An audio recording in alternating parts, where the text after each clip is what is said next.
Imagine que há um lugar onde as ideias mais estranhas sobre as armas estão reunidas. Deveria ser algo como isto.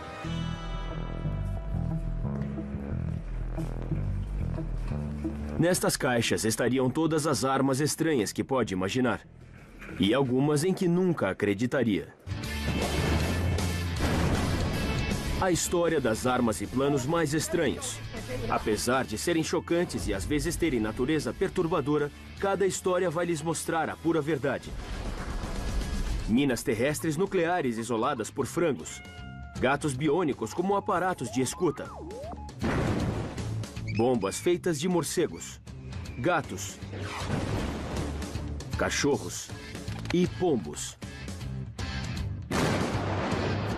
Panquecas que explodem e que você pode cozinhar e comer. E um porta-aviões feito de gelo. Nós estamos prestes a pesquisar os lugares mais estranhos da história militar. Cada arma que você vai ver realmente foi considerada arma de combate. Mas nossos peritos vão nos revelar as armas principais. As armas mais estranhas que eles já consideraram usar.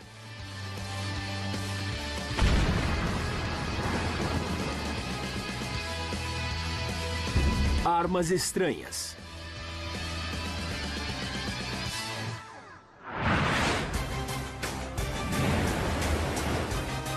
Se vai falar de coisas estranhas, você tem que pensar grande. E nenhuma ideia é maior do que nossa primeira arma estranha. Os porta-aviões de hoje são os maiores já construídos. Tem mais de 300 metros de comprimento, com uma couraça com a espessura de uns 20 centímetros, podendo levar 70 aeronaves ou mais. Mas estes serão meros anões comparados com o cérebro de um cientista britânico. Em 1942, ele planejou construir um porta-aviões maior do que o edifício Empire State, com uma couraça impenetrável que seria construída com gelo. Gelo? Água congelada? Embarcação de gelo. Ideia estranha, construir um porta-aviões de gelo. Espera aí, eles tentaram usar gelo para fazer um porta-aviões? Agora, quem fez isso? Seu nome era Jeffrey Pike, um jornalista britânico, espião em meio período, inventor em tempo integral. Pode parecer muito estranho, mas a história a seguir realmente aconteceu durante a Segunda Guerra Mundial. Pike, sem dúvida, era excêntrico. Ele queria ter pessoas malucas no seu departamento perfeito de pesquisa militar. Pike queria usar gelo por dois motivos simples. Primeiro, havia pouco suprimento de aço durante a Segunda Guerra Mundial. E segundo, o gelo flutua. Lembram-se do Titanic? Ele afundou. Mas e o iceberg?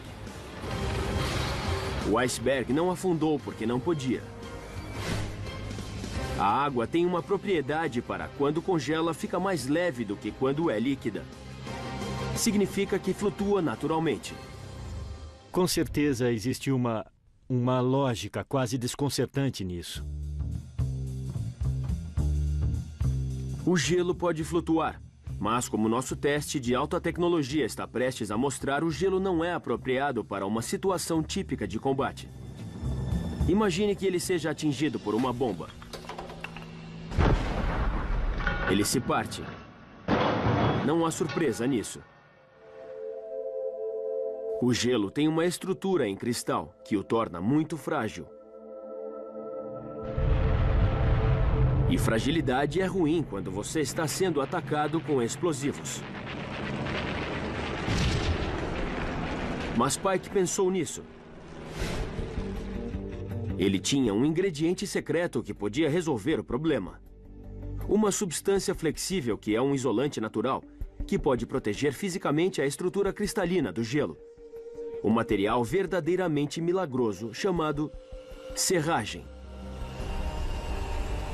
A ideia realmente era explorar as propriedades de dois materiais diferentes e combiná-los para isso. Sem dúvida, o novo material era tão resistente quanto o concreto. E como podemos ver, é a prova de ataque em massa. Nossa! Eles o chamaram de Pykrete.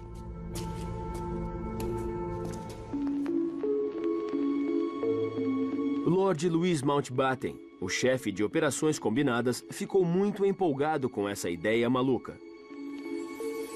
Ele foi voando para a residência de Winston Churchill com um bloco de Pykrete, mas o primeiro-ministro estava no banho. Ele entrou no banheiro e jogou um pedaço dessa coisa na banheira de Winston Churchill. Um banho quente era ideal para demonstrar a vitória definitiva do Pykrete. Foi incrível. Após meia hora, o bloco ainda não tinha derretido.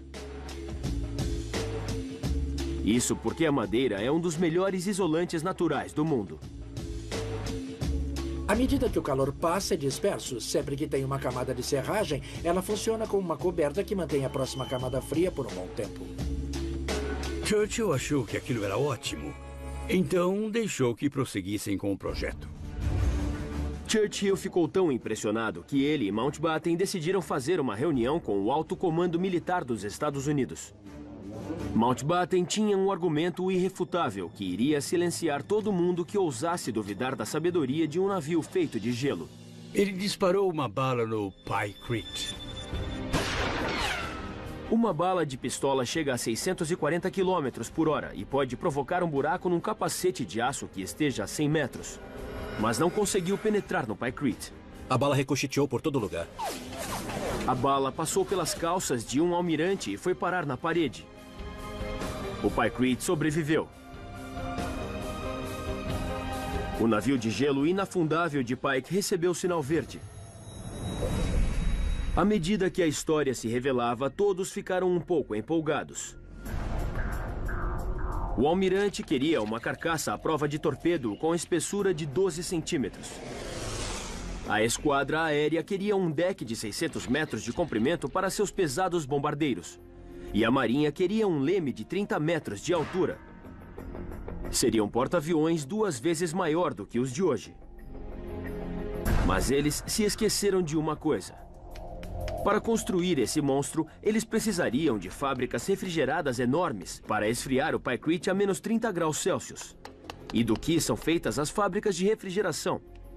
Do mesmo material raro que tinha inspirado a pesquisa desde seu início: aço.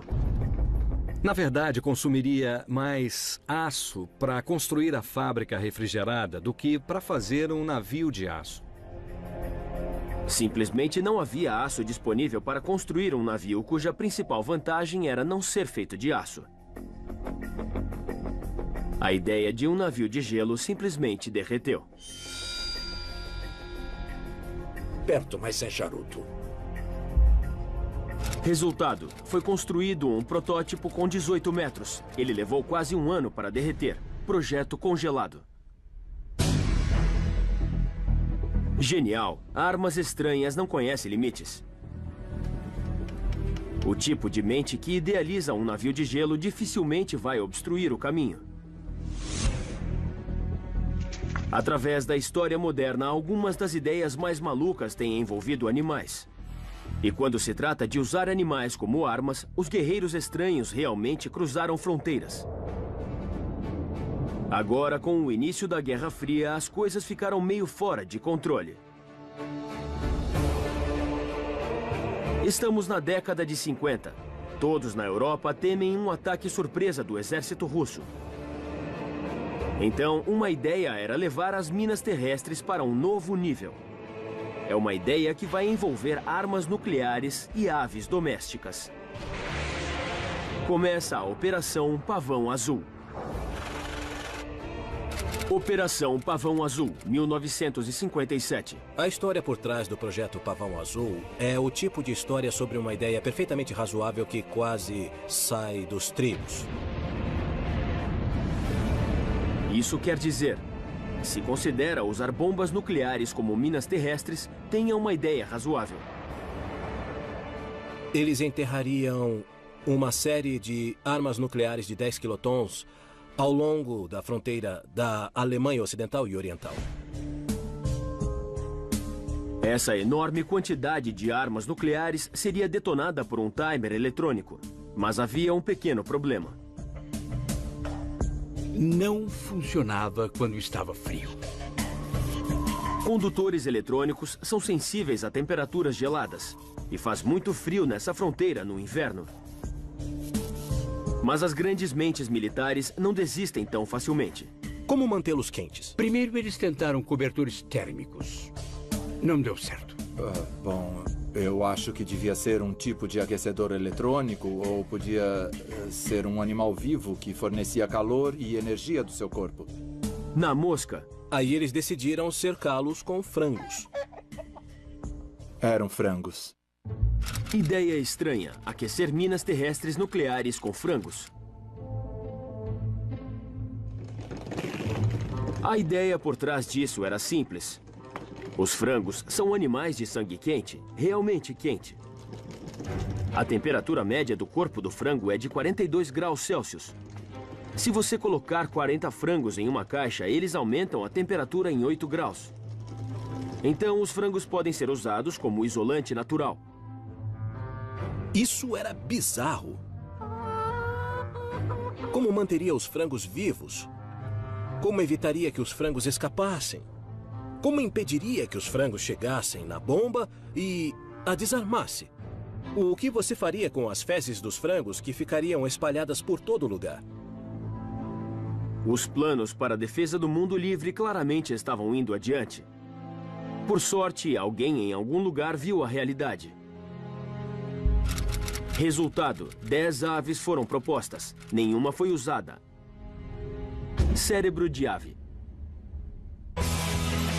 Levar tanques com a ajuda do calor de frangos parece algo idiota, mas, como veremos, esta é uma história longa e ridícula do uso de animais em armas estranhas. De pombos como localizadores de bombas a mosquitos como armas de destruição em massa, os guerreiros das armas tentaram de tudo para transformar animais em armas, incluindo fazer do melhor amigo do homem um detonador de tanques. Tanques alemães Tiger no fronte russo. É a Segunda Guerra Mundial e os nazistas estão avançando no fronte oriental. Os tanques ainda são o problema. Dessa vez, são os russos que estão tentando deter os nazistas das divisões Panzer de Hitler. Mas tudo que eles tentam não dá em nada antes mesmo de chegarem próximos. Os tanques alemães eram fenomenais, eram eficientes e extremamente destruidores. E havia o problema de como se eliminar um tanque. Eles não tinham as munições que temos agora como munição antitanque. E como você levaria essa arma para o campo de batalha? O melhor jeito de bombardear um tanque era por baixo. E para fazer isso, os russos precisavam de um sistema de orientação com velocidade, agilidade e inteligência. Conheça Shadow.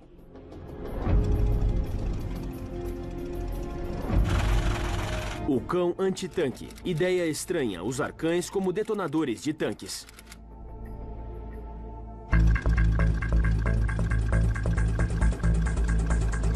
Shadow vai nos ajudar a demonstrar como os russos treinaram seus cachorros. Os treinadores usaram a técnica chamada de reforço positivo, que ficou famosa pelos experimentos de Ivan Pavlov e seus cães em 1927. Após completar uma tarefa, Shadow recebe uma recompensa, o que faz com que ele queira fazê-la novamente. Os russos treinaram o cão para completar uma série de tarefas. Correr para baixo do tanque inimigo, pôr a bomba, voltar correndo.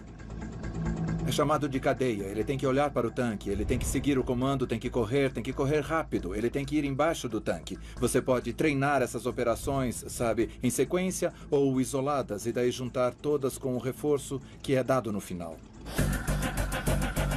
A próxima parte é que é realmente perigosa. Temos que pôr isso nele. Sim. Hoje isso seria visto como crueldade com o animal. O cachorro carrega uma mina de 13 quilos em uma jaqueta amarrada nas suas costas.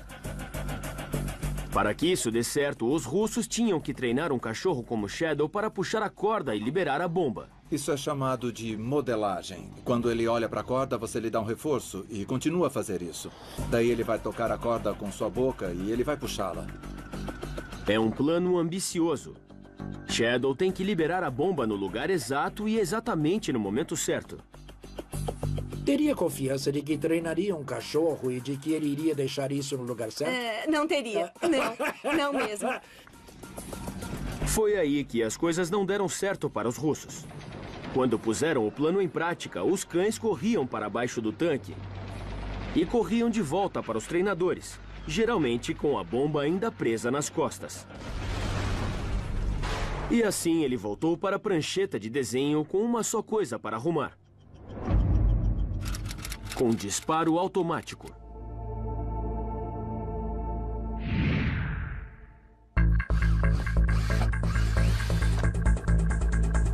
Isso é o mecanismo de disparo. Quando ele vai lá embaixo, isso sai e detona. No treinamento, funciona perfeitamente.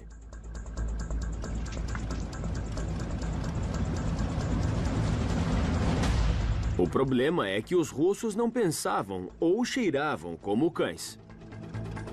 É uma boa definição. O cão vê o mundo através do seu nariz. Os russos cometeram o erro de treinar os cães em seus próprios tanques. E parece que os tanques russos tinham um cheiro característico. Os tanques russos usavam diesel. Os alemães, onde colocavam as bombas, eram a gasolina. E isso ficou confuso. Para os cães, tudo que cheirasse a gasolina não era um tanque por princípio. Então, os cães ficaram confusos. Como o cão não encontrava nada que cheirasse a tanque, ele voltava com sua bomba e seu disparador automático. Sendo assim, o cão-bomba funcionou, mais ou menos. Na Batalha de Kursk, em agosto de 1943, os cães-bomba destruíram 12 panzers alemães, o que deixou os alemães com somente 2.488. Só naquela batalha. Os russos nunca registraram quantos tanques eles perderam para o amigo peludo. Resultado: acerto menor do que 0,48%. Casinha do cachorro.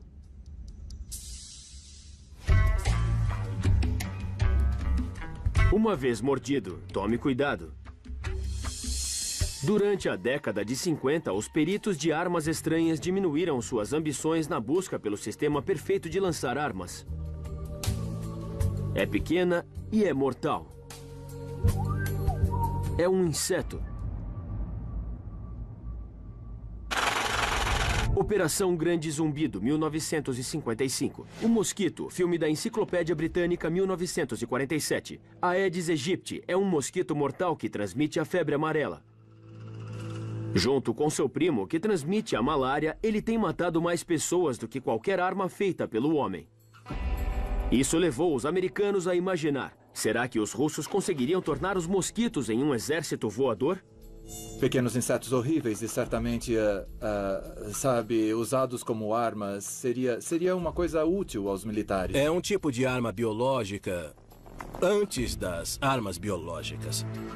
1/3 das pessoas picadas pelo mosquito iria morrer. Só esse dado é uma prova muito contundente. Ideia estranha. Armas de destruição. Mosquitos. Você vai jogar um monte de mosquitos da febre amarela no lado inimigo e esperar que eles iniciem a febre amarela que irá matá-los. Mas será que os russos poderiam converter os mosquitos em uma arma de destruição em massa? O único modo de descobrir isso era fazer o teste de fogo. Mas os militares americanos queriam manter essa pesquisa em segredo. Então eles fizeram os testes em seu próprio quintal. Uma das coisas que me chamam a atenção sobre a Operação Grande Zumbido é que eles testaram em americanos.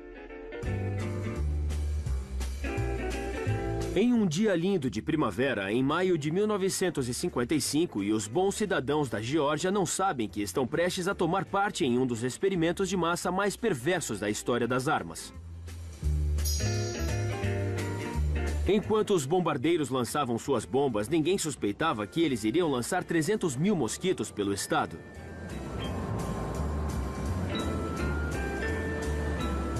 Eles não estavam infectados com a febre amarela, então não havia o risco de darem início à doença. O objetivo era ver como os mosquitos iriam se disseminar.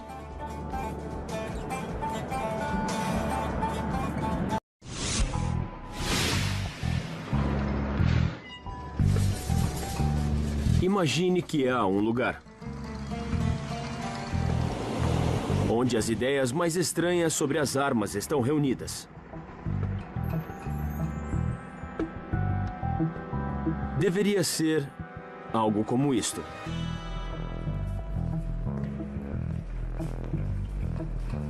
Nestas caixas estariam todas as armas estranhas que pode imaginar. E algumas em que nunca acreditaria. A história das armas e planos mais estranhos. Apesar de serem chocantes e às vezes terem natureza perturbadora, cada história vai lhes mostrar a pura verdade. Minas terrestres nucleares isoladas por frangos. Gatos biônicos como aparatos de escuta. Bombas feitas de morcegos. Gatos. Cachorros. E pombos. Panquecas que explodem e que você pode cozinhar e comer. E um porta-aviões feito de gelo. Nós estamos prestes a pesquisar os lugares mais estranhos da história militar. Cada arma que você vai ver realmente foi considerada arma de combate. Mas nossos peritos vão nos revelar as armas principais. As armas mais estranhas que eles já consideraram usar.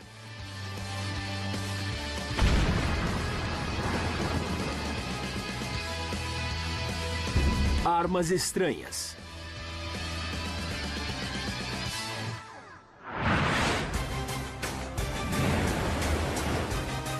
Se vai falar de coisas estranhas, você tem que pensar grande. E nenhuma ideia é maior do que nossa primeira arma estranha. Os porta-aviões de hoje são os maiores já construídos. Tem mais de 300 metros de comprimento, com uma couraça com a espessura de uns 20 centímetros, podendo levar 70 aeronaves ou mais. Mas estes serão meros anões comparados com o cérebro de um cientista britânico. Em 1942, ele planejou construir um porta-aviões maior do que o edifício Empire State, com uma couraça impenetrável que...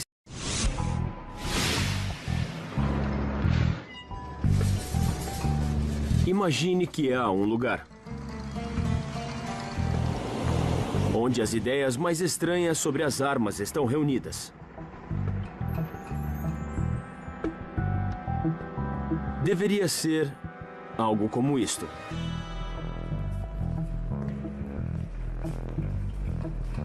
Nestas caixas estariam todas as armas estranhas que pode imaginar. E algumas em que nunca acreditaria. A história das armas e planos mais estranhos. Apesar de serem chocantes e às vezes terem natureza perturbadora, cada história vai lhes mostrar a pura verdade. Minas terrestres nucleares isoladas por frangos.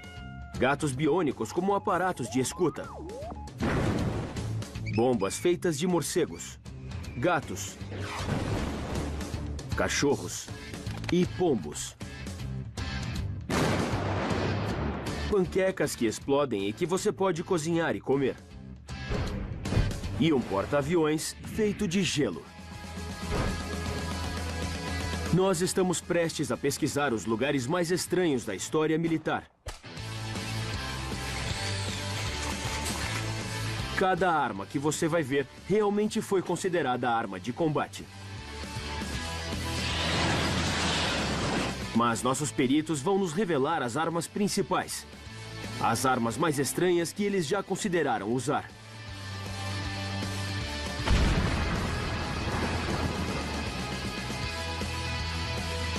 Armas estranhas.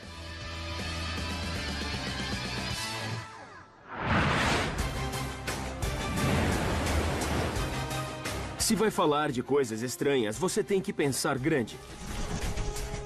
E nenhuma ideia é maior do que nossa primeira arma estranha. Os porta-aviões de hoje são os maiores já construídos.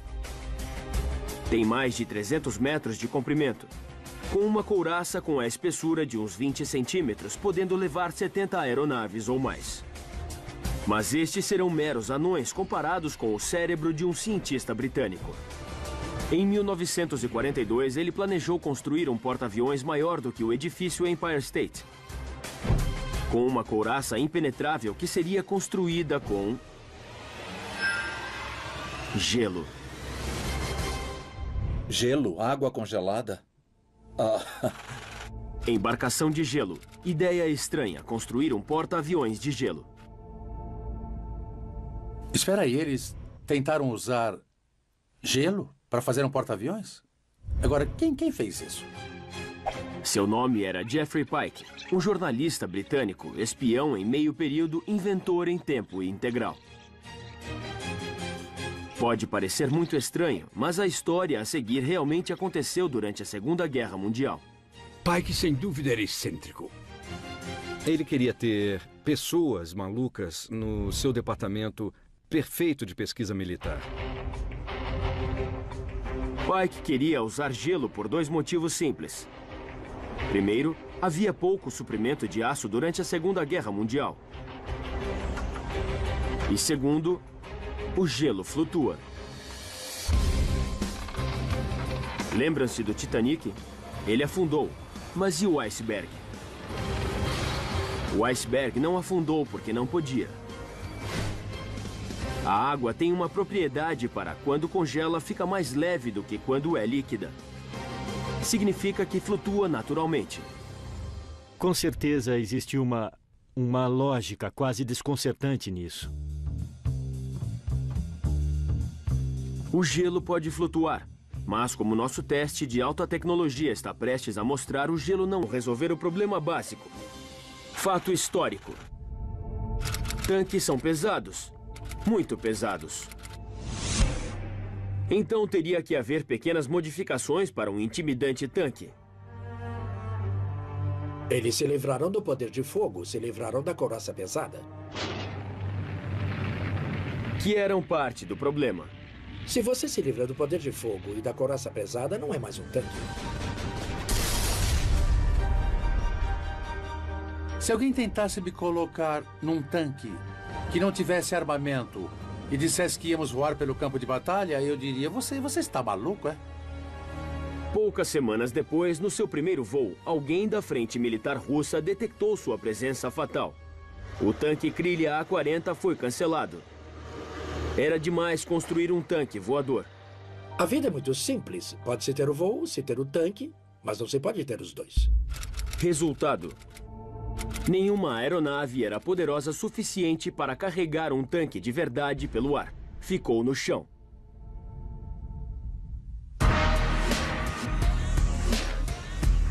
Se não pode fazer um tanque voar e ainda governa o ar, talvez você devesse tentar outra coisa.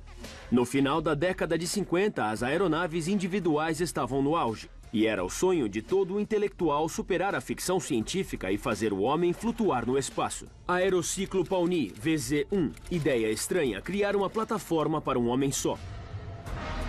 Filme de teste do VZ-1, 1956. Em 1956, a Marinha Americana conquistou isso com o aerociclo Pawnee Hiller VZ-1. Uma plataforma transportada por via aérea parecia o modo perfeito para explorar e ficar numa posição de onde eles poderiam ver muitas coisas.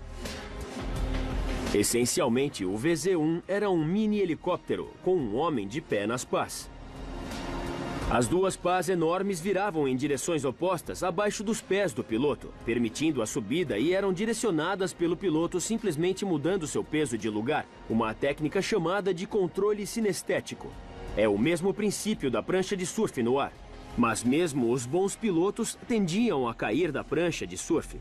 Se caísse da plataforma, você ia ser esmagado pelas hélices que estavam logo abaixo.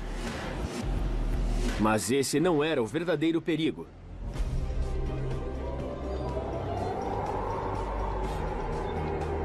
Os engenheiros do exército estavam tão empolgados em conseguir o transporte aéreo que se esqueceram de uma das regras fundamentais das armas baseadas em terra. Quando eu era instrutor da infantaria, disse isso milhares de vezes. Você nunca quer andar no topo de uma onda. Agora está na linha do céu e todos os irmãos deles estão atirando em você. Estão aparecendo aqui. Atire em mim, atire em mim. Vendo a possibilidade de se tornar uma versão aérea de Guacamole, a Marinha silenciosamente abandonou a plataforma. Resultado: tornou o homem em um alvo fácil. Abatido. Os guerreiros estranhos podem não ter conquistado o ar, mas desde a época em que o homem lançou sua primeira flecha, eles sonhavam com um míssil. Dava para imaginar onde isso iria parar, ultrapassando todos os obstáculos e superando toda a defesa.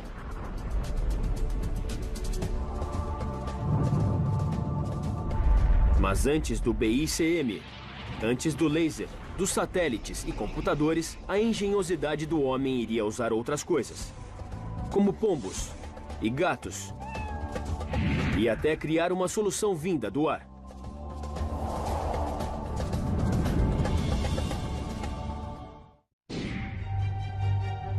Durante a Segunda Guerra Mundial, os japoneses tinham um plano audacioso: bombardear os Estados Unidos.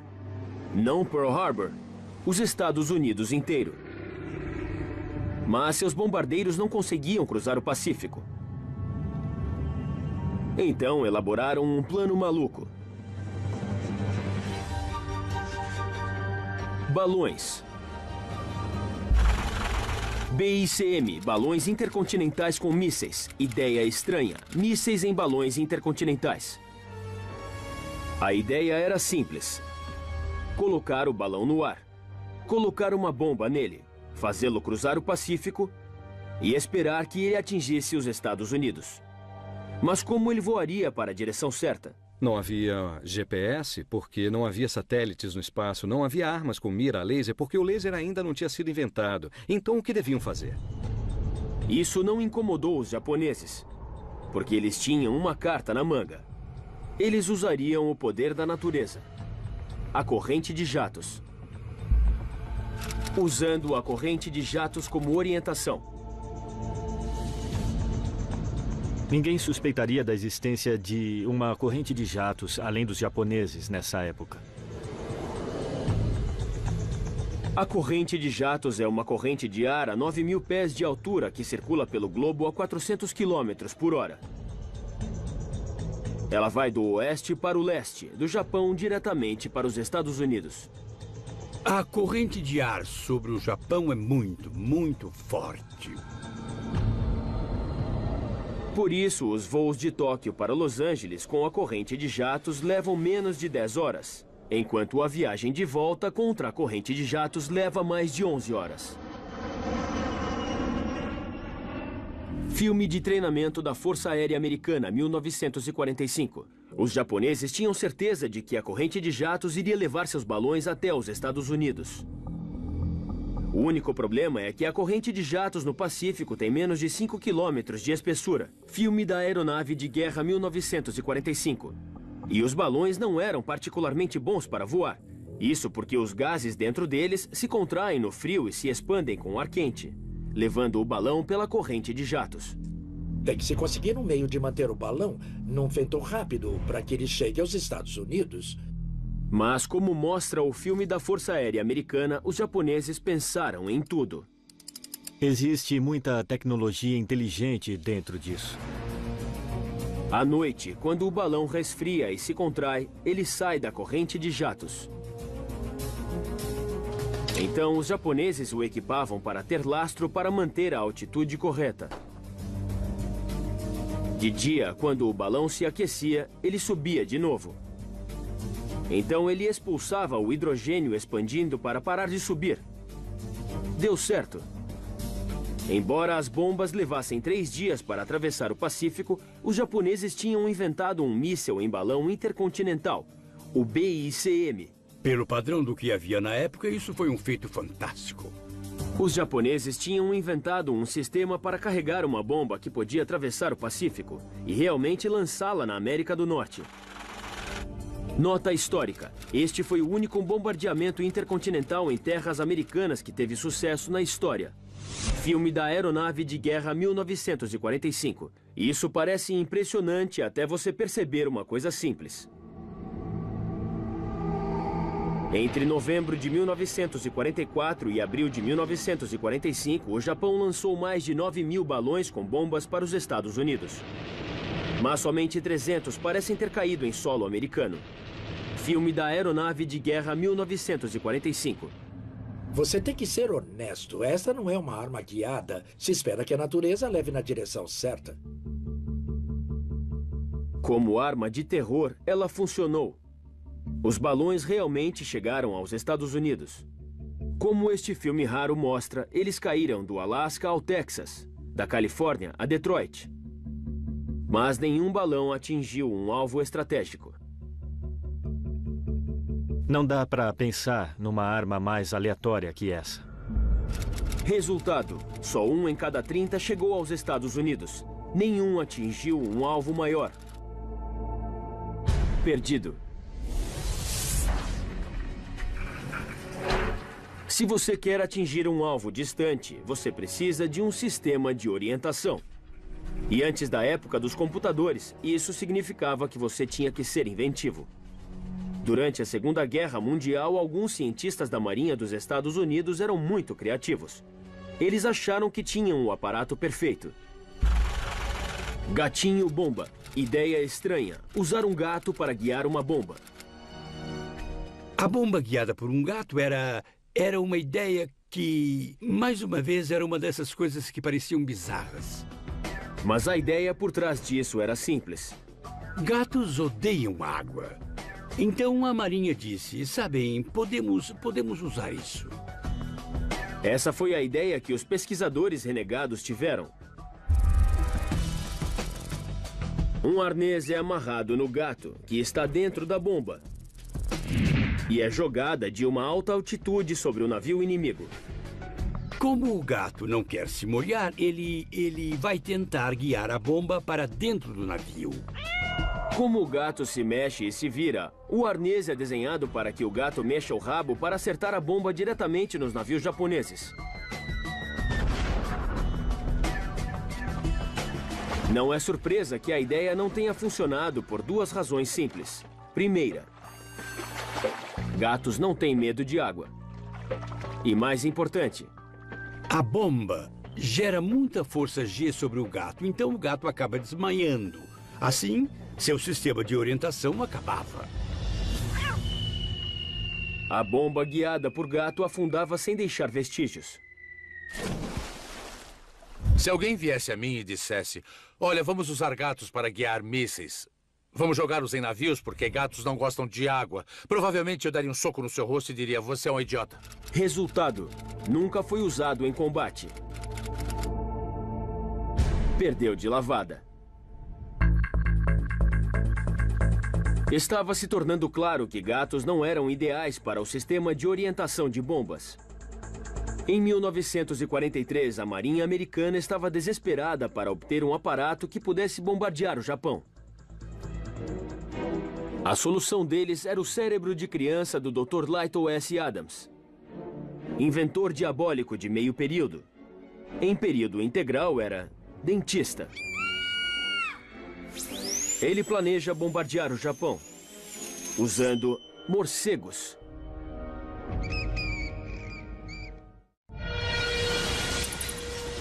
Em 1941, o Dr. Lytle Adams estava visitando uma caverna de morcegos das cavernas de Carlsbad quando ele soube que os japoneses tinham bombardeado Pearl Harbor. Os 2 eventos se fundiram em sua mente e ele surgiu com um plano astucioso.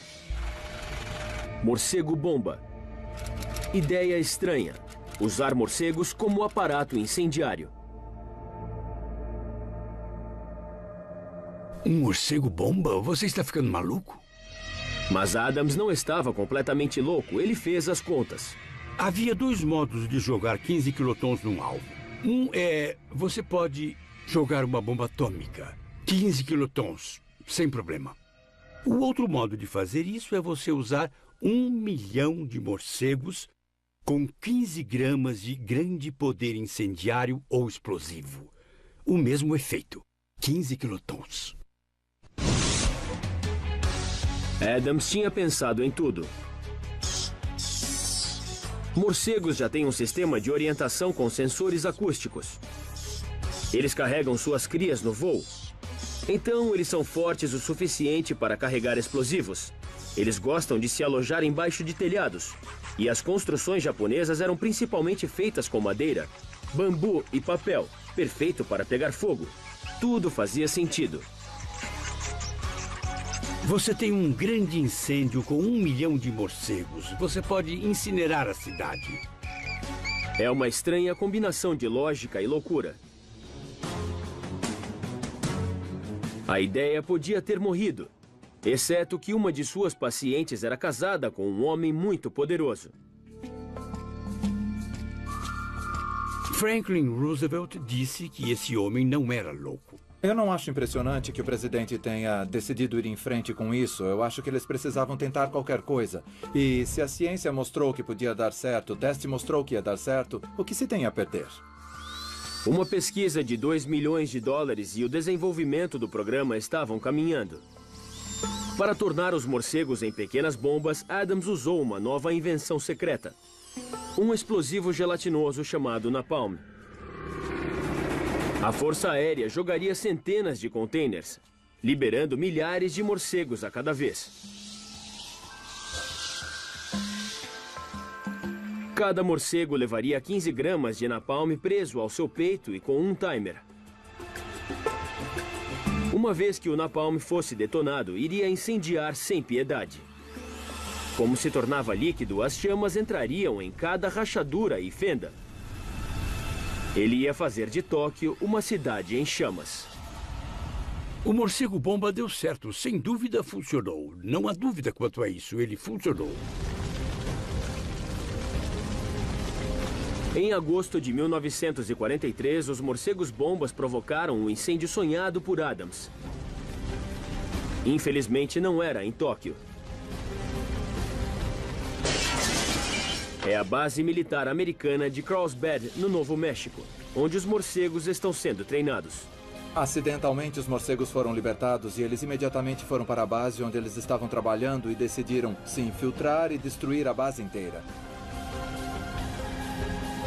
Graças aos morcegos, a base aérea americana queimou e virou cinzas.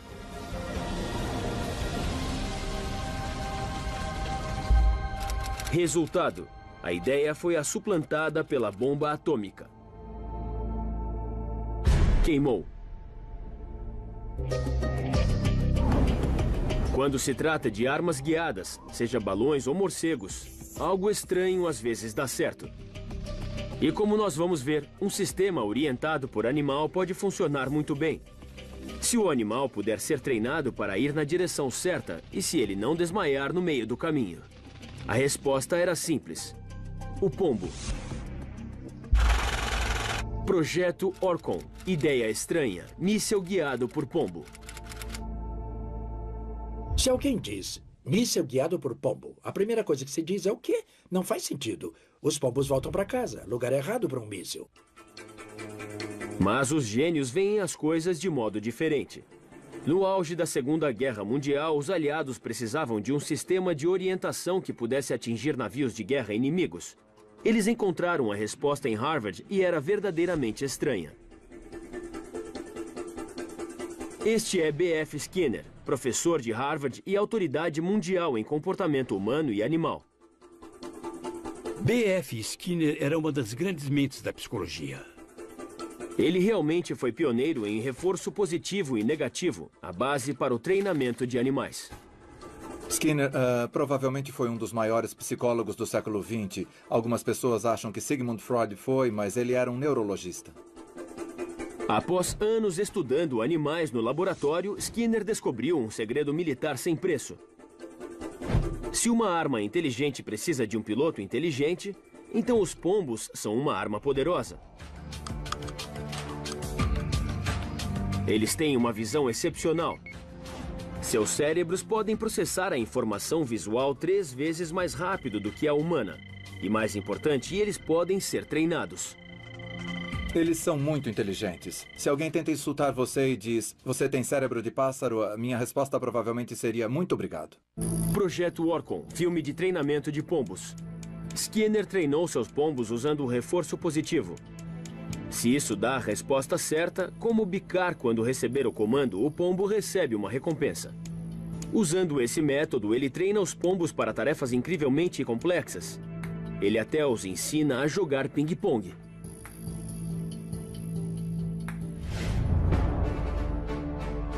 O projeto Pombo recebeu verba do Fundo Militar.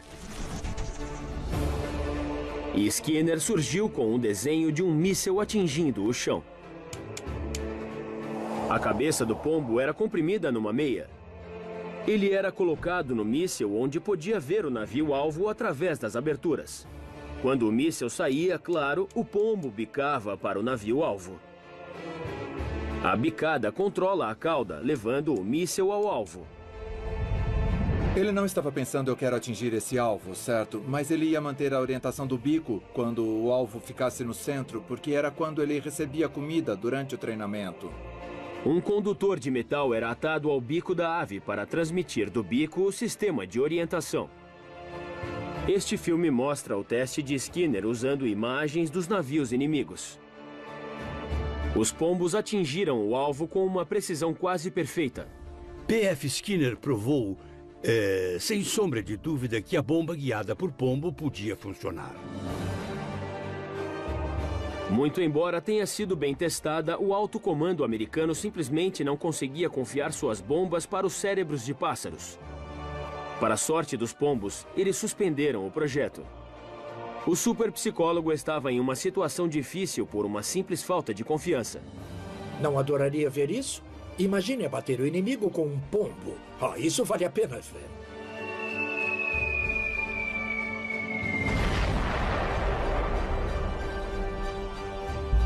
Resultado: cancelado em 1944, revivido em 1948, mas suplantado pelos sistemas de orientação eletrônicos. Abandonado.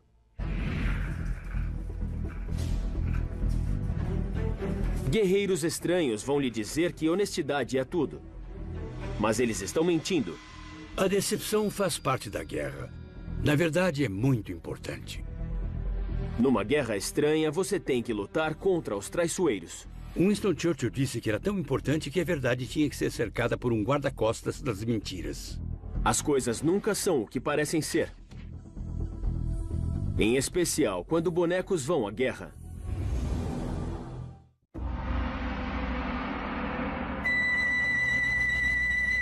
Bonecos têm uma história longa e sem glórias nas armas estranhas, que totaliza quase 1.300 anos. Uma fortaleza da dinastia chinesa Tang estava sob ataque e não tinha mais flechas. Então, o general surgiu com um plano astucioso. Ele ia fazer bonecos de palha e baixá-los até o chão do lado de fora do castelo. Os bonecos seriam as iscas de flechas. O inimigo iria pensar que aquilo era um ataque e iria enchê-los de flechas. Os bonecos foram içados de volta pelas paredes do castelo e eles rapidamente tiveram um novo suprimento de flechas. Os chineses Tang estavam rearmados. Foi um esquema realmente brilhante. Totalmente brilhante. 1.300 anos depois. Filme de treinamento anti-atirador, Primeira Guerra Mundial. Usar bonecos para rearmar suas tropas, sem dúvida, foi inteligente. Mas, durante a Primeira Guerra Mundial, eles deram um passo adiante. Eles salvaram milhares de vidas diretamente. Durante a época das trincheiras, o exército britânico perdeu inúmeros homens para um inimigo invisível. Atiradores alemães altamente treinados. O atirador pode estar bem longe e, de repente, alguém é morto. Eliminar os atiradores tornou-se a prioridade número 1. Mas como você mata alguém cujo principal objetivo é ficar escondido? Bonecos mortais. Ideia estranha, usar bonecos como isca para atiradores. Nossos especialistas em armas estranhas estão prestes a demonstrar. Nosso atirador inimigo vai se esconder atrás de uma dessas 5 árvores. Usando um boneco, os aliados têm que encontrá-lo e eliminá-lo. Passo 1. Detectar o fogo inimigo. Os bonecos que foram usados na Primeira Guerra Mundial para detectar atiradores em particular não eram muito reais. Mas podiam atirar neles, e esse era o objetivo, que o inimigo atirasse neles.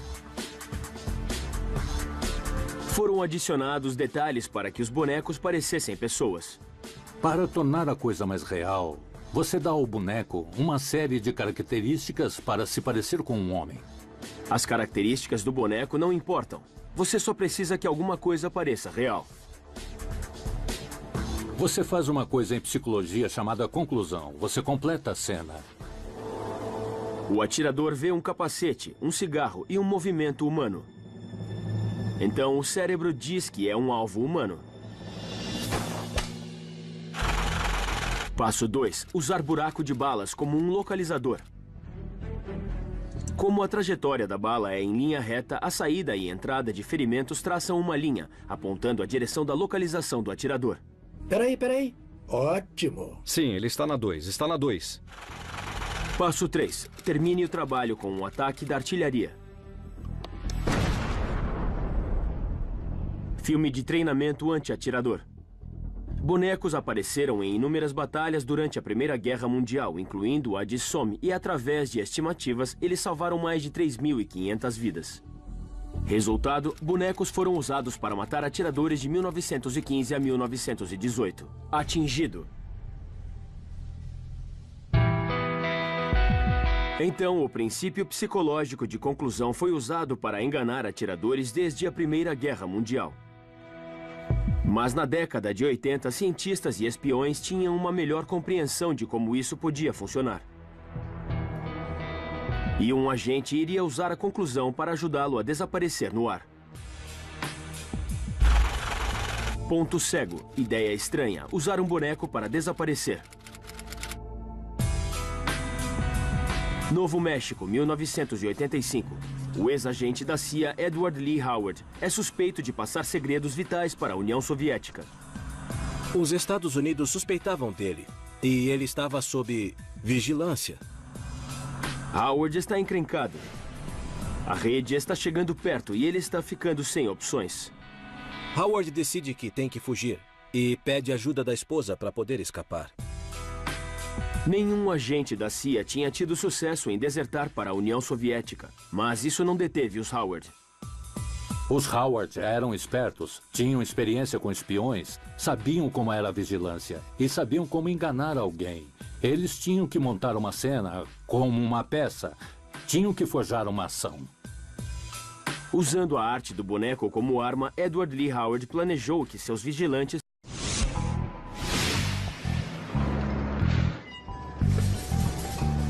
imagine que há um lugar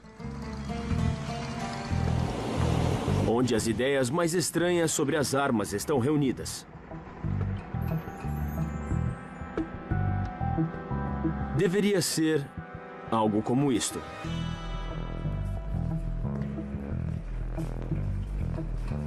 Nestas caixas estariam todas as armas estranhas que pode imaginar, e algumas em que nunca acreditaria. A história das armas e planos mais estranhos. Apesar de serem chocantes e às vezes terem natureza perturbadora, cada história vai lhes mostrar a pura verdade. Minas terrestres nucleares isoladas por frangos. Gatos biônicos como aparatos de escuta. Bombas feitas de morcegos. Gatos. Cachorros. E pombos. Panquecas que explodem e que você pode cozinhar e comer. E um porta-aviões feito de gelo. Nós estamos prestes a pesquisar os lugares mais estranhos da história militar. Cada arma que você vai ver realmente foi considerada arma de combate. Mas nossos peritos vão nos revelar as armas principais. As armas mais estranhas que eles já consideraram usar.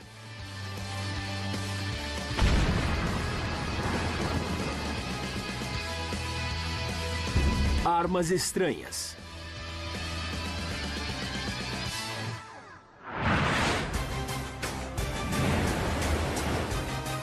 Se vai falar de coisas estranhas, você tem que pensar grande. E nenhuma ideia é maior do que nossa primeira arma estranha. Os porta-aviões de hoje são os maiores já construídos. Tem mais de 300 metros de comprimento, com uma couraça com a espessura de uns 20 centímetros, podendo levar 70 aeronaves ou mais. Mas estes serão meros anões comparados com o cérebro de um cientista britânico. Em 1942, ele planejou construir um porta-aviões maior do que o edifício Empire State, com uma couraça impenetrável que seria construída com gelo. Gelo? Água congelada? Embarcação de gelo. Ideia estranha, construir um porta-aviões de gelo. Espera aí, eles tentaram usar gelo para fazer um porta-aviões? Agora, quem fez isso? Seu nome era Jeffrey Pike, um jornalista britânico, espião em meio período, inventor em tempo integral. Pode parecer muito estranho, mas a história a seguir realmente aconteceu durante a Segunda Guerra Mundial. Pike, sem dúvida, era excêntrico. Ele queria ter pessoas malucas no seu departamento perfeito de pesquisa militar. Pike queria usar gelo por dois motivos simples. Primeiro, havia pouco suprimento de aço durante a Segunda Guerra Mundial. Nossos cientistas de armas estranhas estão prestes a testar o problema que a CIA estava tentando resolver.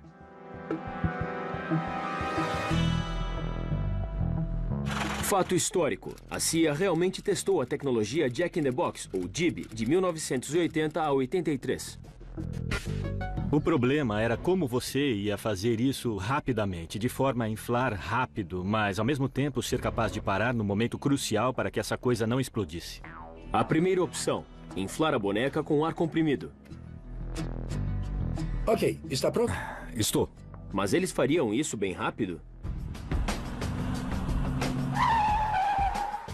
Lá vamos nós.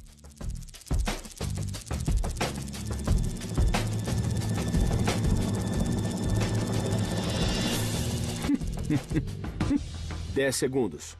Está muito lento. E a boneca ainda está meio vazia. A segunda opção, claro, era usar algum tipo de gás comprimido e certamente um de fácil manuseio, como o dióxido de carbono que você encontra em extintores de incêndio. A opção do extintor. Tem uma pressão mais alta, é mais rápido e mais arriscado. Pelo menos para a boneca. Atenção, atenção, estamos parando agora. Nossa! O que é isso? Acontece um resfriamento muito rápido. Em outras palavras, você tem um congelamento instantâneo onde coloca o extintor de incêndio. Congelamento e plástico não se misturam. O fato é, bonecas infláveis não foram feitas para rapidez. Howard e sua esposa Mary sabiam dos testes da CIA. A história revelou que eles tinham uma técnica muito mais simples. Mary está dirigindo. Ela se aproxima de uma curva e entra nela rapidamente. Howard sai do banco do passageiro e se esconde. Mary simplesmente puxa o boneco, como um botão de descarga, um casaco e um paletó, com uma cabeça de espuma e uma peruca, e prende isso no teto do carro. Como a equipe de vigilância do FBI entra na curva segundos depois, não nota nada. Os observadores não percebem o que está acontecendo até que Howard sai literalmente de um avião em Moscou e anuncia que ele está desertando. E Howard conseguiu isso apenas com um boneco e um casaco. Entrada na curva, pare! Sai, sai! Trabalho feito! Pronto, estamos de volta à estrada. Bem rápido, hein? Sim.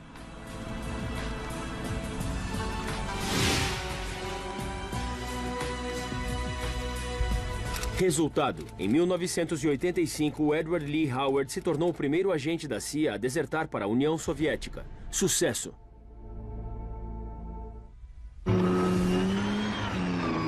Bonecos podem ter ajudado a enganar o inimigo, mas com as armas contemporâneas, as armas grandes, grandes aviões e grandes veículos, elas dominam o campo de batalha.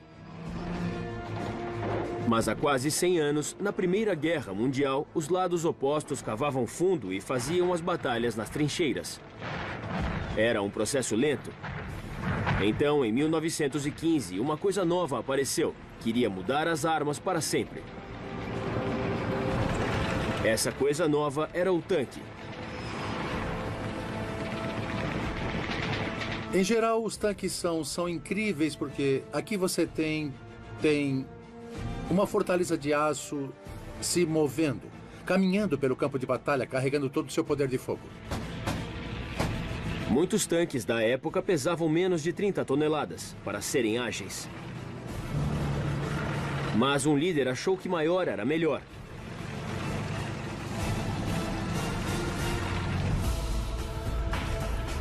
O czar Nicolas II da Rússia viu esses tanques incríveis e queria um. Mas ele pensou, se um tanque de 30 toneladas era bom, então um super tanque seria muito melhor. Garotos gostam de brinquedos e adultos gostam de brinquedos grandes. Tanque do czar. Ideia estranha. Construir um tanque enorme. O tanque russo seria o maior e o mais mortal que havia sido construído. Apropriadamente, ele foi chamado de Tanque do Czar. E seu desenho seria revolucionário.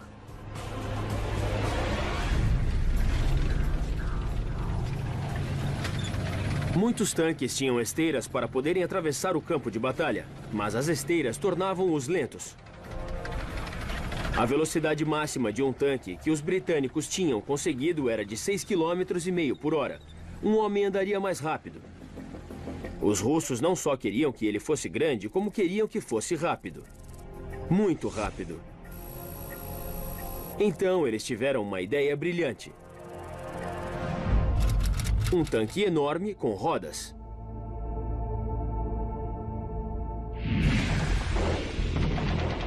Mas havia um problema. Rodas podem atolar em terrenos difíceis, no campo de batalha. Para transpor o obstáculo, os engenheiros tiveram uma ideia. Pense grande.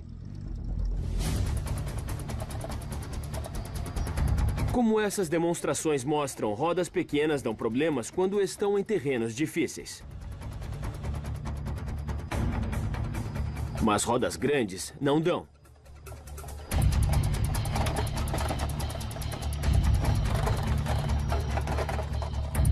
O tanque do czar era um tipo de loucura. Era quase como um triciclo mutante. E os russos não recuaram. Eles colocaram rodas na frente de 9 metros de diâmetro, 5 vezes maiores do que um homem. Não havia só uma, haviam 3 torres de tiros montadas em cima e dos lados. 2 motores enormes com 500 cavalos de potência. Ele podia esmagar tudo em seu caminho.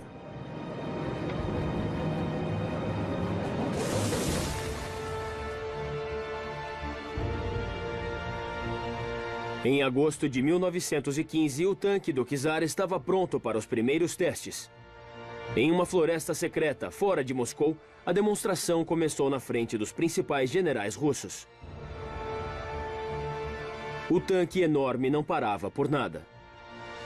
No processo de teste, eles levaram o tanque para a floresta e o tanque atolou. Mas então aconteceu uma coisa. O tanque bateu em um lugar com lama e imediatamente atolou. Como isso podia ter acontecido? Com certeza, essas rodas gigantes tinham sido desenhadas para isso. Mas eles se esqueceram de uma lei básica da física. Dobrando o tamanho da roda, torna-se 8 vezes mais pesado. O tanque era tão grande que pesava 40 toneladas, mais do que uma carreta totalmente carregada. Era demais para um triciclo mutante. Quando ele atolou, não iria mais sair dali. Ele ficou no lugar durante anos, até que chegou alguém e literalmente cortou-o em pedaços. Resultado, o tanque de 40 toneladas atolou nos testes. Atolado. As rodas gigantes podem não ter dado certo, mas na mente homicida, armas grandes eram as vencedoras. Então, não seria surpresa que na Segunda Guerra Mundial, Adolf Hitler tenha decidido construir a maior arma da história.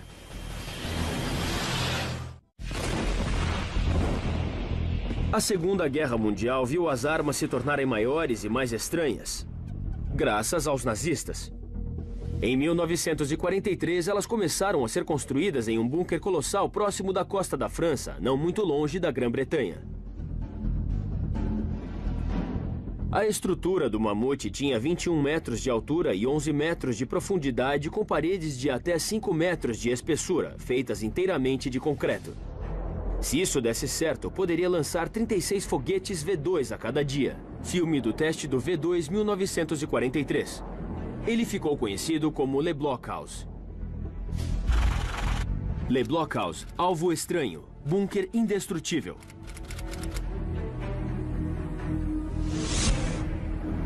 Os aliados imediatamente se mobilizaram fazendo ataques maciços contra Le Blockhaus.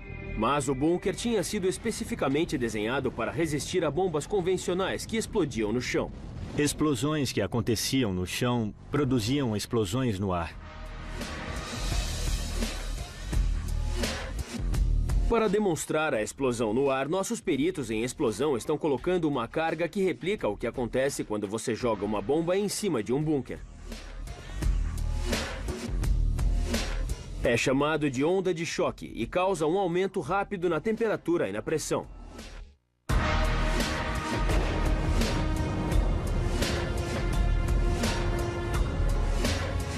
E essa energia é absorvida pelas paredes do bunker, que é bem espessa para aguentar a explosão.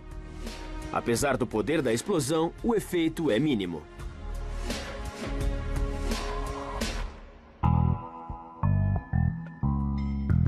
A questão para os aliados era como destruir um bunker especialmente desenhado para aguentar ataques de cima. Filme do teste do V2 1943. Eles precisavam de alguém com uma ideia estranha, e eles encontraram. Seu nome era Barnes Wallis.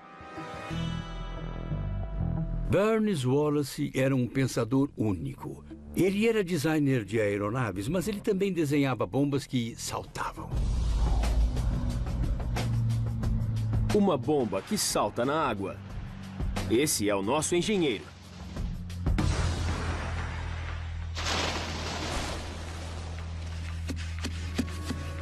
Barnes Wallis percebeu que ele conseguiria o mesmo efeito se ele conseguisse, de algum modo, enterrar sua bomba sob Le Blockhaus. Ao invés de deixar a bomba explodir no chão, você tinha que colocá-la abaixo do chão. A terra é mais densa do que o ar, então ela transmite muito mais potência diretamente para as fundações do prédio.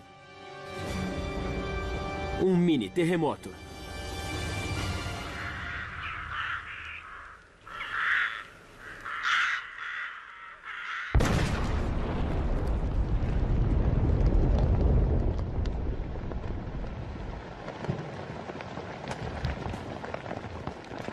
Ao causar esse tremor, você pode ser capaz de fazer o prédio inteiro cair de uma vez só.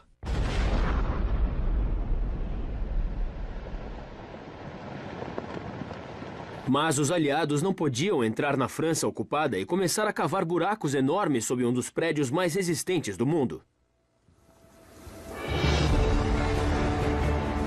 Então Barnes Wallis teve uma ideia brilhante. Uma mina que cavasse um túnel.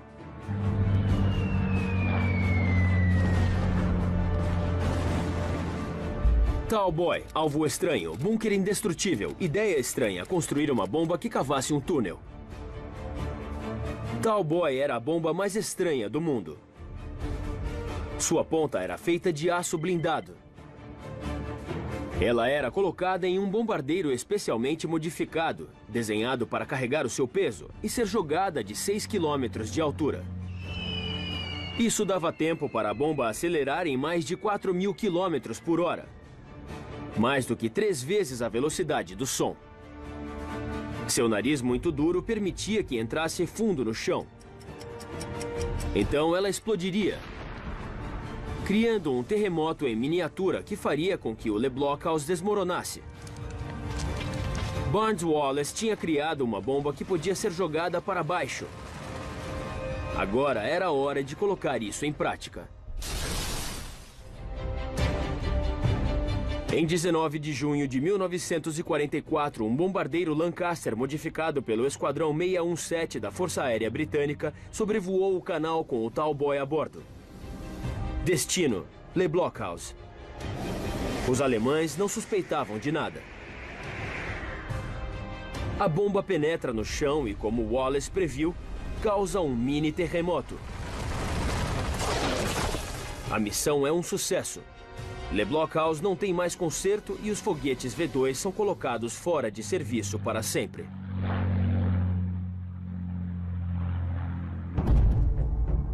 Hoje, bombas que causam terremotos são chamadas de detonadoras de bunker e ainda são usadas pela Força Aérea Americana.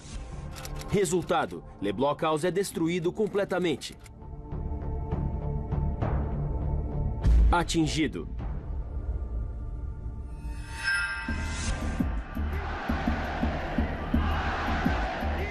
O lançamento do foguete V2 não era o único plano dos nazistas para atacar a Grã-Bretanha.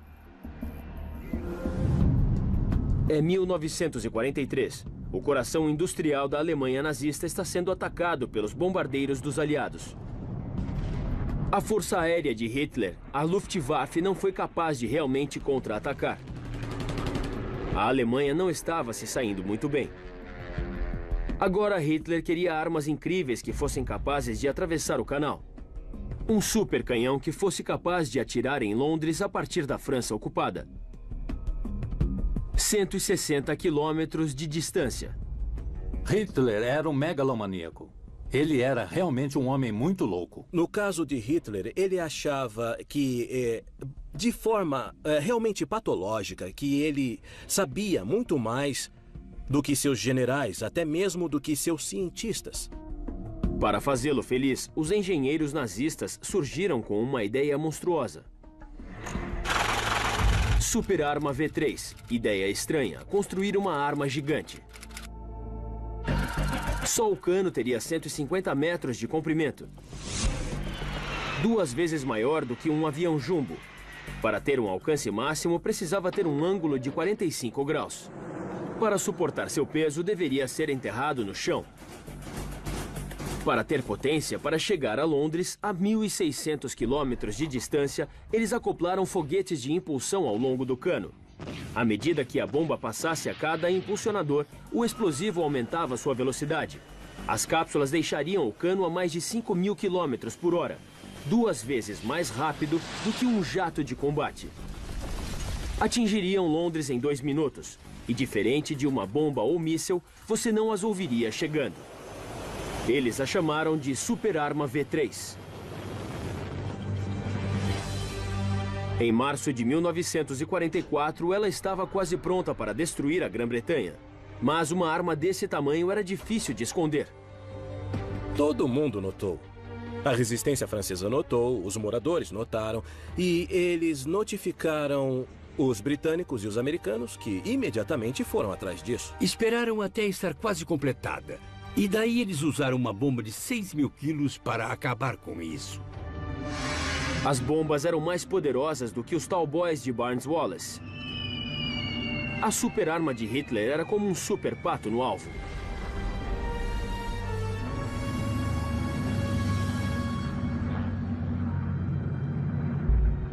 Resultado: destruída com bombas Talboy em 1944. Falhou.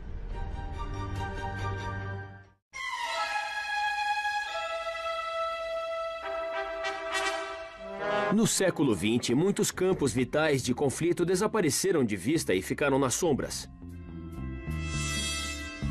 Esta é uma história de guerra com microfones ocultos, agentes químicos nocivos, comida que explode e engenhocas covardes.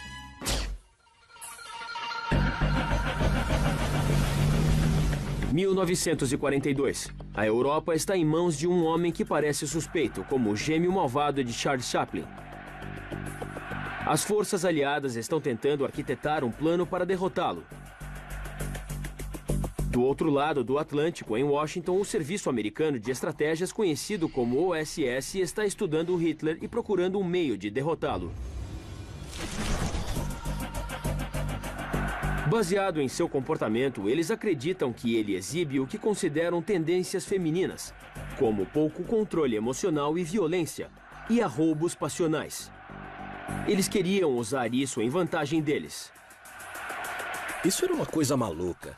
Isso sugere muito mais sobre a psicologia dos agentes americanos que surgiram com isso e tinham uma obsessão quanto à masculinidade dele, ao invés de ser uma arma de guerra realmente eficaz. Isso não iria deter o homem chauvinista da OSS. O plano deles era simples, mais do que isso. Era estranho. Baseado em suas pesquisas, eles achavam que seria simples transformar Hitler numa garota.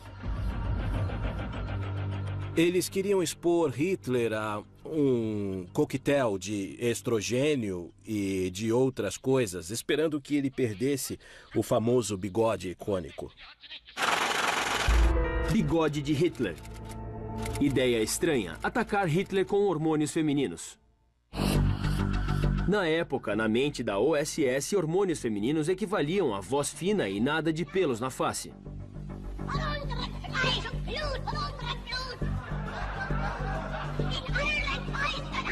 Um ataque direto ao bigode mais malvado da história. Mas o plano tinha uma falha fatal. Dar estrogênio a um homem não faria seus pelos faciais caírem nem sua voz ficar fina. Mas eles seguiram com seu plano.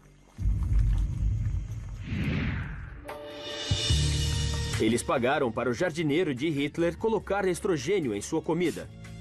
Mas eles nunca descobriram a falha de seu plano, porque o jardineiro jogou fora o estrogênio e embolsou o dinheiro.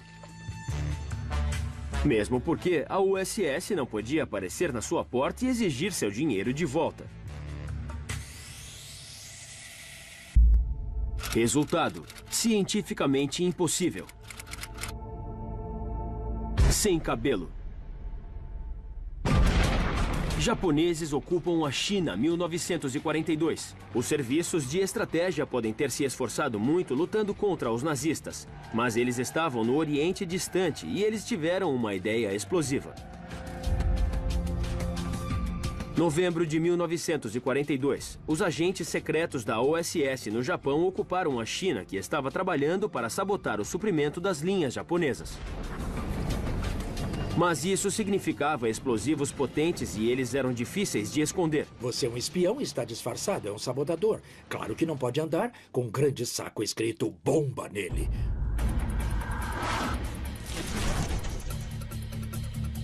A OSS tinha um plano mais simples. Disfarçar os explosivos como se fosse algo bem inocente. Tia Jemima. Ideia estranha, comida explosiva. Eles misturaram 80% de explosivos com 20% da sua melhor farinha. Parecia exatamente com farinha. Isso foi muito, muito inteligente. A OSS escolheu o nome da sua mais famosa mistura para panquecas, Tia Jemima. E eles tinham certeza de que isso ia passar pelos guardas nos pontos de checagem. Eu veria uma sacola de farinha e não pensaria que fosse material explosivo.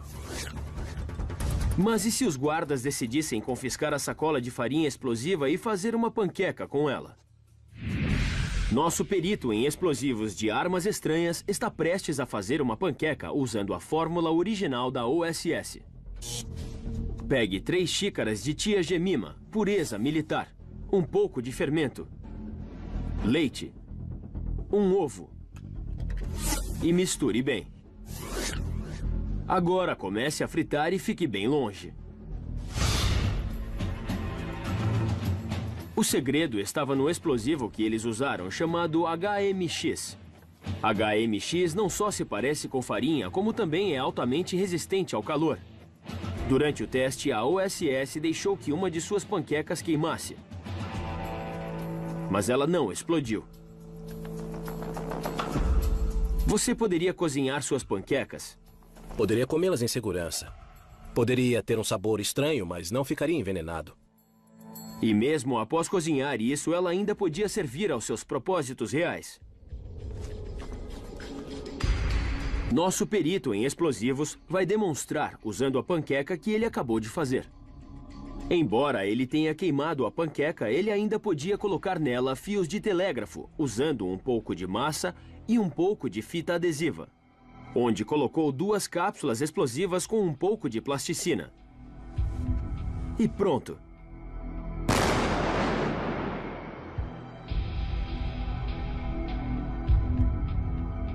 Genial! Eu estava escondido na China e as guerrilhas chinesas usaram isso em uma ponte que cruzava o rio Yangtze. E isso deu certo.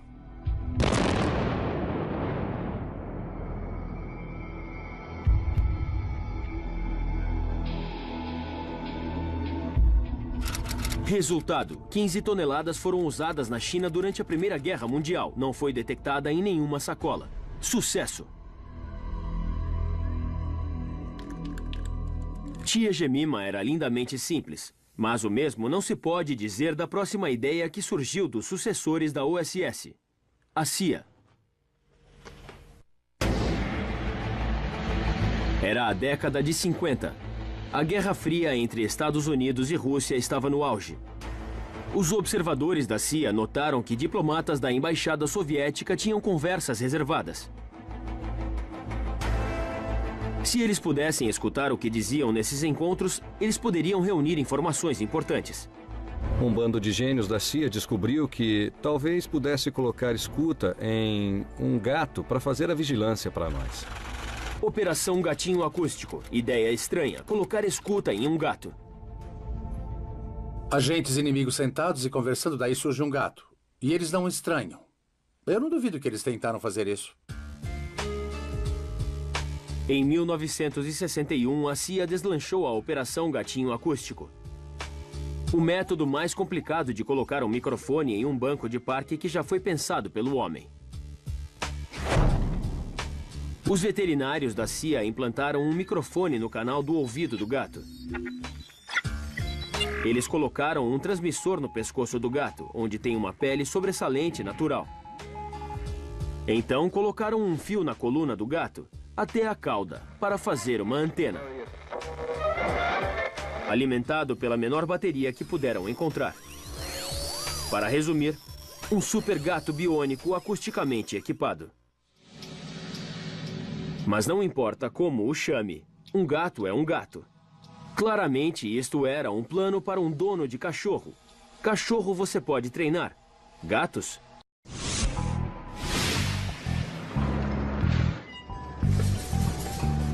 Imagine que há um lugar onde as ideias mais estranhas sobre as armas estão reunidas. Deveria ser algo como isto.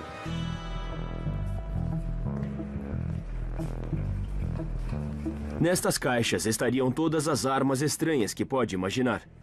E algumas em que nunca acreditaria. A história das armas e planos mais estranhos. Apesar de serem chocantes e às vezes terem natureza perturbadora, cada história vai lhes mostrar a pura verdade. Minas terrestres nucleares isoladas por frangos. Gatos biônicos como aparatos de escuta.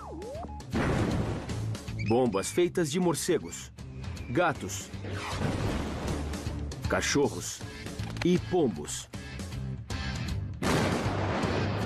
Panquecas que explodem e que você pode cozinhar e comer. E um porta-aviões feito de gelo. Nós estamos prestes a pesquisar os lugares mais estranhos da história militar. Cada arma que você vai ver realmente foi considerada arma de combate. Mas nossos peritos vão nos revelar as armas principais. As armas mais estranhas que eles já consideraram usar.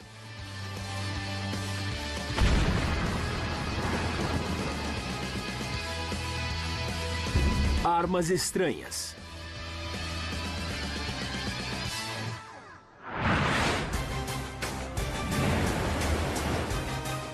Se vai falar de coisas estranhas, você tem que pensar grande. E nenhuma ideia é maior do que nossa primeira arma estranha. Os porta-aviões de hoje são os maiores já construídos. Tem mais de 300 metros de...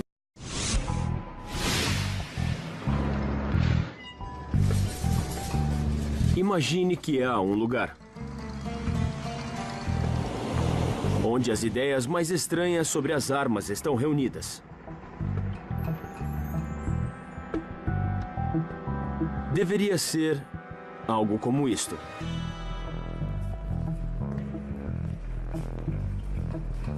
Nestas caixas estariam todas as armas estranhas que pode imaginar. E algumas em que nunca acreditaria. A história das armas e planos mais estranhos. Apesar de serem chocantes e às vezes terem natureza perturbadora, cada história vai lhes mostrar a pura verdade.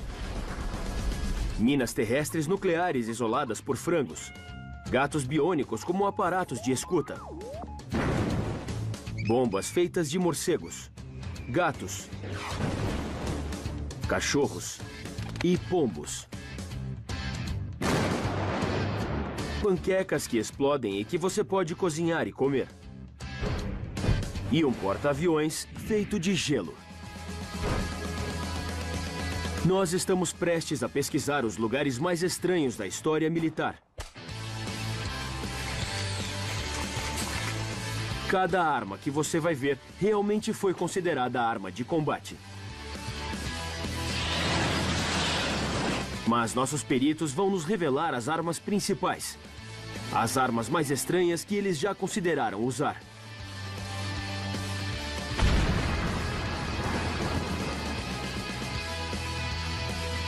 Armas estranhas.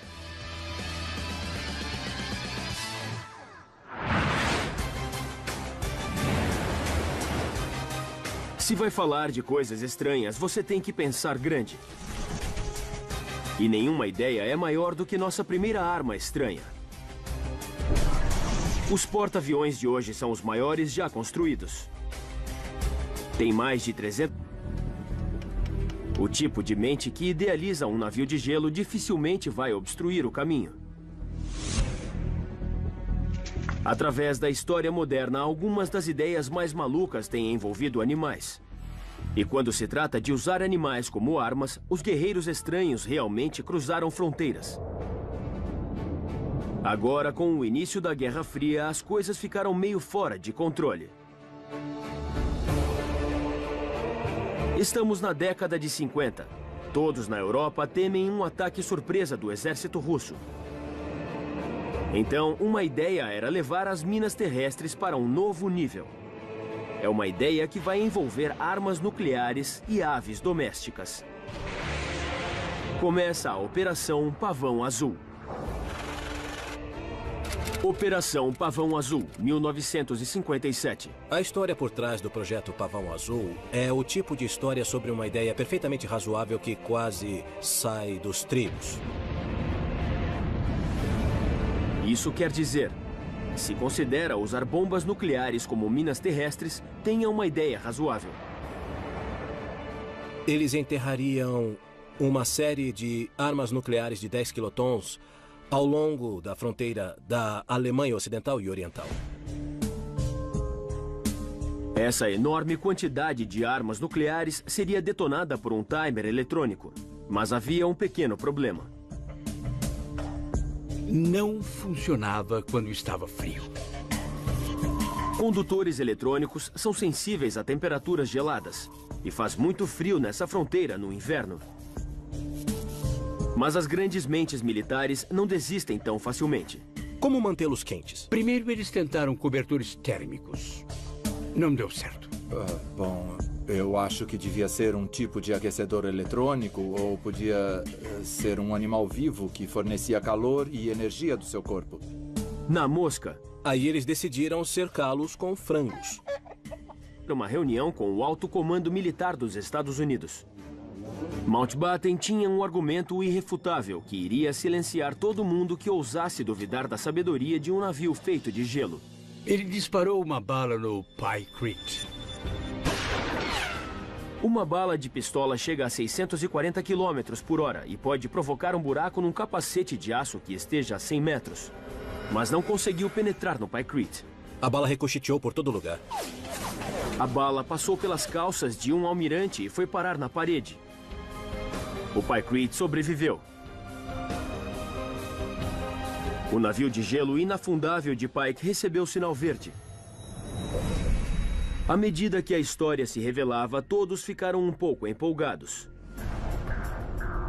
O almirante queria uma carcaça à prova de torpedo com espessura de 12 centímetros.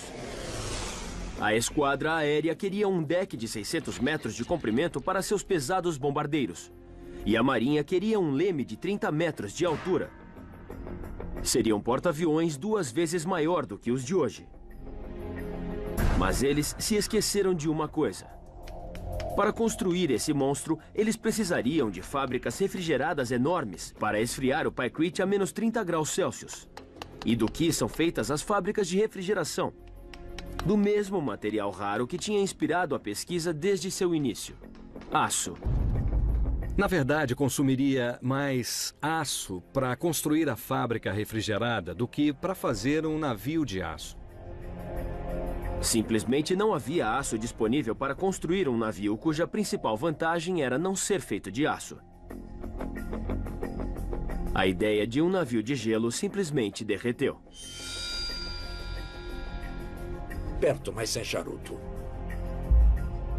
Resultado, foi construído um protótipo com 18 metros. Ele levou quase um ano para derreter. Projeto congelado. Genial. Armas estranhas não conhecem limites. Não há surpresa nisso. O gelo tem uma estrutura em cristal que o torna muito frágil. E fragilidade é ruim quando você está sendo atacado com explosivos. Mas Pike pensou nisso. Ele tinha um ingrediente secreto que podia resolver o problema. Uma substância flexível que é um isolante natural, que pode proteger fisicamente a estrutura cristalina do gelo. Um material verdadeiramente milagroso chamado serragem. A ideia realmente era explorar as propriedades de 2 materiais diferentes e combiná-los para isso. Sem dúvida, o novo material era tão resistente quanto o concreto. E como podemos ver, é a prova de ataque em massa. Nossa! Eles o chamaram de Pykrete.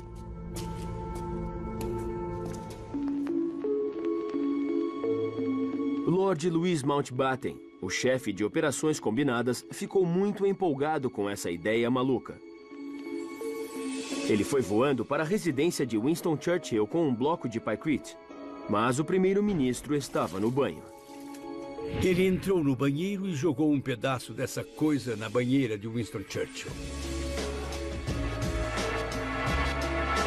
Um banho quente era ideal para demonstrar a vitória definitiva do Pykrete. Foi incrível. Após meia hora, o bloco ainda não tinha derretido.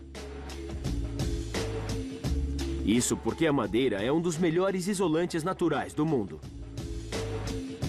À medida que o calor passa, é disperso. Sempre que tem uma camada de serragem, ela funciona como uma coberta que mantém a próxima camada fria por um bom tempo. Churchill achou que aquilo era ótimo. Então, deixou que prosseguissem com o projeto.